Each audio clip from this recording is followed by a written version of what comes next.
En términos de clima, podemos explicar las contingencias ambientales porque nosotros aquí en el Valle de Aburrá tenemos dos épocas secas y dos épocas de mayor precipitación. Entonces, cuando estamos pasando de la temporada seca a la temporada de mayor precipitación, que es típicamente en marzo y típicamente en octubre, ocurren ciertas cosas en la atmósfera que tienen que ver con que la atmósfera se estabiliza un poco. Eso dificulta el transporte de contaminantes, de los contaminantes que emitimos aquí en la superficie, y entonces por eso, digamos, estas son nuestras dos épocas de contingencia, ¿cierto? A principios, finales de febrero, principios de marzo, y en septiembre, octubre, que es donde se dan otra vez estas, digamos, la transición entre la época seca y la época de lluvias, en Colombia en general y en el Valle de Aburrá.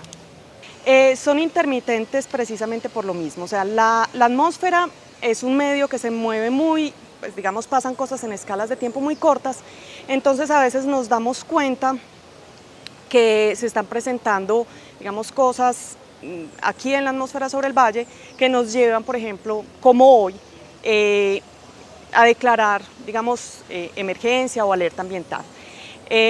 Nosotros estamos mejorando pues en el valle, a través del CIATA, a través de las universidades, se están mejorando las estrategias de medición y de pronóstico de este tipo de eventos para poder, digamos, pronosticarlos con un poco más de tiempo.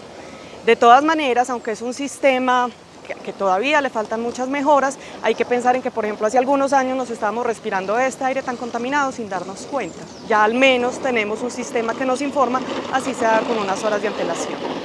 Lo que pasa con las medidas es que nosotros, pues como académicos y la población, pues la sociedad en general, tenemos que entender que hay medidas con diferentes objetivos y con diferentes horizontes de tiempo. O sea, hay medidas que así como se llaman son de contingencia y lo que buscan es que literalmente no nos respiremos el aire tan contaminado dadas las condiciones meteorológicas adversas que se tienen. Hay otro plan que en este momento todo el tiempo está en diseño, en revisión, que es mediano, largo plazo, que consiste ya en el cambio de combustible, renovación de parque automotor, revisión de las estrategias de pico y placa, pero ya más en el largo plazo. Entonces ahí es muy importante tener y entender la diferencia entre los diferentes objetivos que atienden las medidas. Estas medidas de pico y placa ambientales literalmente lo que buscan es que nosotros no nos respiremos un aire muy contaminado en un día en el que las condiciones de la atmósfera son adversas para llevarse esos contaminantes desde aquí, desde el valle. Y hay otras medidas que actúan y están actuando y se están implementando en el valle que son más de mediano y largo plazo. Hay una cosa que, digamos, hay que entender en un ambiente urbano como este, y es que no todos los vehículos, no todo el parque automotor y la industria emiten el mismo tipo de contaminantes. Entonces, por eso hay medidas que son diferentes. Unos contaminantes que para nosotros son muy adversos en temas de salud son las partículas PM10 y PM2,5. ¿A qué hacen alusión estos nombres?